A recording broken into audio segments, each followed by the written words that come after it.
Waalaikumsalam. Akan kami dari kelompok 3 yang dipresentasikan materi yang berjudul fungsi operasi pada komponen mesin industri dengan saya Dr. Ramadan. Saya Henry Maulana. Saya Rian Putra. Di sini yang pertama terdapat deskripsi kasus. Jadi pada deskripsi kasus ini korosi kita mau ambil dari korosi pada mesin otomotif mekanik di Universitas Teknologi Padang. Jadi pada Universitas Teknologi Padang ini menghadapi masalah stres akibat korosi pada mesin-mesin yang vital praktis untuk praktik mahasiswa teknik. Faktor dan dari itu faktor utamanya adalah kekurangan air keran dalam cairan pendingin. Yang kedua ada kelembapan tinggi di kawasan karena kawasan itu dekat dengan pesisir. Yang ketiga ada peralatan mesin yang kurang optimal seperti jaraknya pembersihan dan penggantian cairan pendingin.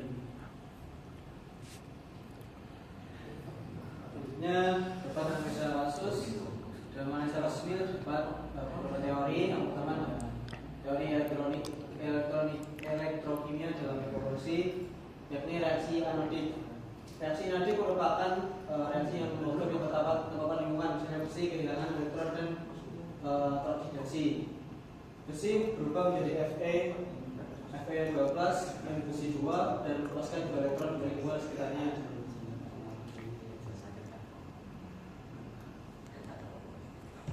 Yang kedua terdapat reaksi katodik atau reduksi. Reaksi katodik sendiri berlangsung bersama dengan reaksi anodik menggunakan elektron dari reaksi anodik untuk reduksi zat di sekitar organ yang teroksidasi. Ini sudah terbagi jadi 2, ini reaksi oksigen dan reaksi hidrogen. Untuk reaksi oksigen sendiri O2 menerima 4 elektron yang dilepaskan dari reaksi anodik dan berinteraksi dengan ion hidrogen atau H+ untuk membentuk air atau H2O sehingga menjadikan korosi. Kedua adalah reaksi ion hidrogen. Ini ion hidrogen H+ menerima 2 elektron untuk membentuk gas hidrogen atau H2 yang bisa lepas ke udara. Kemudian pengaruh lingkungan terhadap korosi. Jadi menurut MCPLT 2010, Gampang dan lingkungan pesisir merusak perlindungan logam menyebabkan korosi bersama kelembapan tinggi dan udara tanpa perlindungan. Jadi udara di sekitaran pesisir itu dapat merusak perlindungan logam dan mempercepat korosi karena kelembapan tinggi dan garam udara dan kelembapan tinggi dan terdapat kandungan udara di dalam udaranya. Kemudian ada korosi akibat komposisi cairan pendingin yang tidak tepat. Jadi karena di sana itu digunakan air keran, jadi ini mempercepat laju korosi. Karena cairan pendingin ini sangat bermanfaat dan ini harus menggunakan tipe yang sesuai. Dan ada dampak korosi berdasarkan ekonomi dan operasional. Jadi korosi mesin dapat meningkatkan biaya perawatan, biaya operasional dan menurunkan kualitas pembelajaran. Diperlukan perlindungan anti karat, emisi rutin dan penggunaan cairan pendingin untuk mengatasinya. Jadi untuk dampak ini sangat berpengaruh terhadap ekonomi dan operasionalnya. Dan ada beberapa solusi. Yang pertama, penelitian akan dengan air murni atau kodes ini atau dengan yang sesuai untuk pendinginan. Dan yang kedua, penggunaan filter korosi untuk mengurangi atau memperlambat risiko korupsi.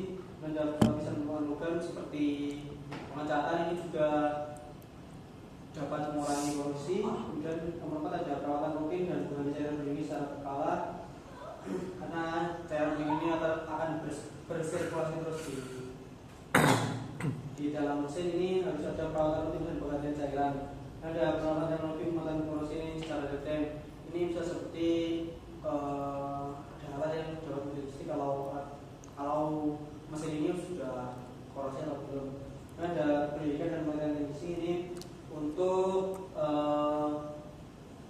teknisi supaya tahu tentang SOP-nya agar alat ini tidak cepat korosi. Kemudian ada penyempurnaan desain dalam sistem pendingin, lalu ada penggunaan material tahan korosi, kemudian ada penerapan sistem manajemen yang tepat, dan terakhir ada peningkatan penggunaan teknologi yang korosi berbasis teknologi.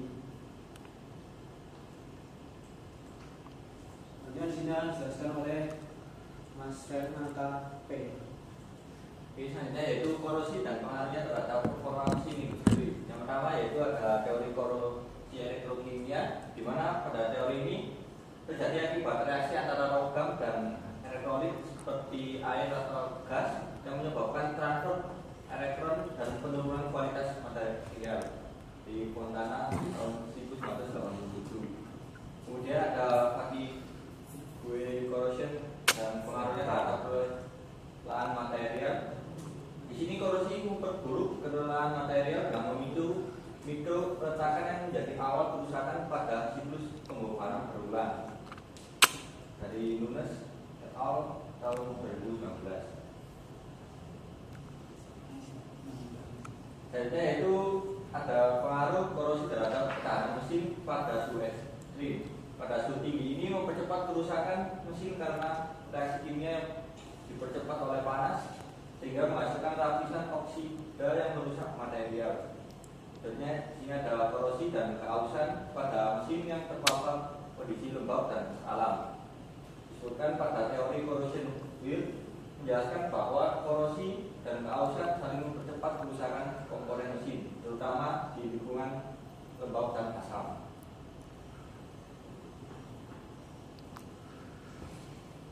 Dan terakhir, strategi pencegahan dan solusi untuk mengatasi korosi pada mesin industri.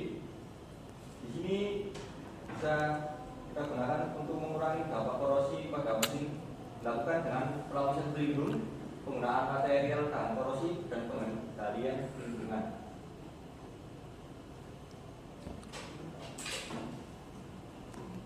Selanjutnya yaitu jenis korosi yang sering terjadi pada mesin di lingkungan lembab dan mengandung gas alam. Yang pertama, yang mengandung gas asam. Yang pertama, korosi celah. Terjadi di area sempit dengan oksigen terbatas. Gas asam seperti HCl meningkatkan akumulasi ion korosif, mempercepat korosi. Contoh, sambungan pipa baja tangkalan. Selanjutnya yaitu korosi akibat gas asam. Gas seperti HCl atau SO2 lalu membentuk asam yang merusak logam dan menurunkan pH, meningkatkan agresivitas reaksi elektrokimia.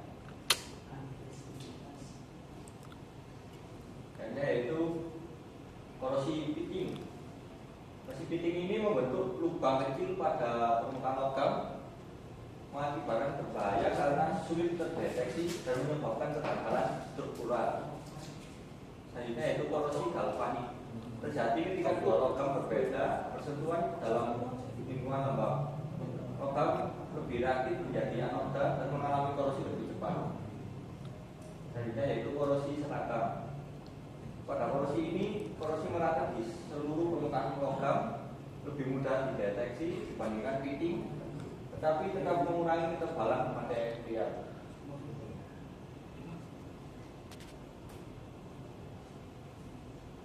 Selanjutnya yaitu solusi efektif untuk mengurangi dampak korosi pada mesin yang terpapar lingkungan lembab dan mengandung gas asam.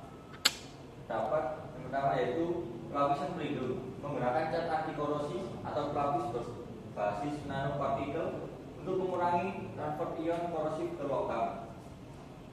Selanjutnya yaitu penggunaan bahan tahan korosi seperti stainless steel atau paduan nikel untuk membentuk lapisan pasif yang mencegah reaksi korosi.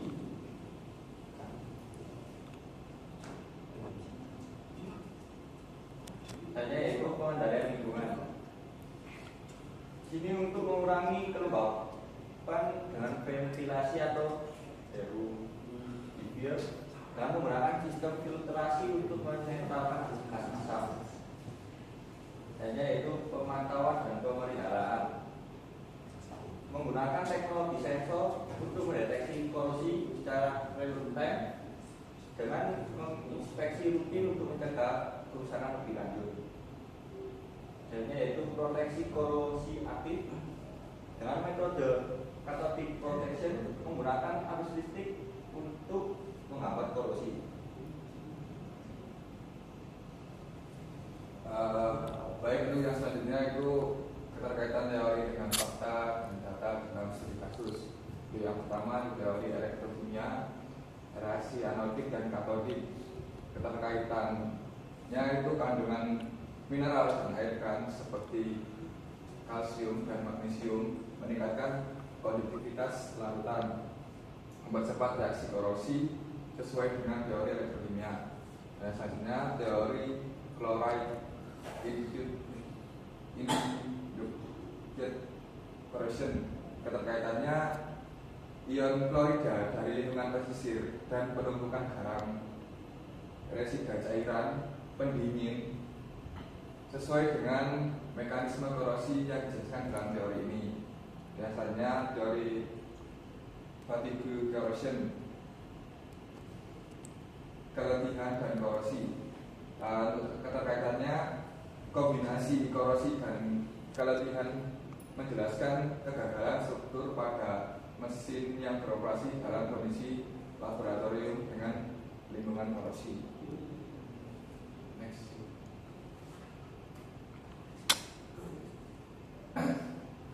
Selanjutnya ada dampak ekonomi dan operasional. Keterkaitannya dampak teknis dan ekonomi dari korosi sesuai dengan teori manajemen pemeliharaan yang menunjukkan pentingnya pencegahan korosi dalam mendukung efisien dan keberlanjutan operasional. Selanjutnya juga solusi berdasarkan fakta dan teori. Keterkaitannya solusi ini menunjukkan relevansi teori dengan hasil nyata di lapangan, mendukung kedekatan ilmiah dengan mengatasi pendekatan ilmiah untuk mengatasi korosi. Untuk yang selanjutnya menilai kelebihan dan kekurangan pendekatan yang digunakan dalam kasus.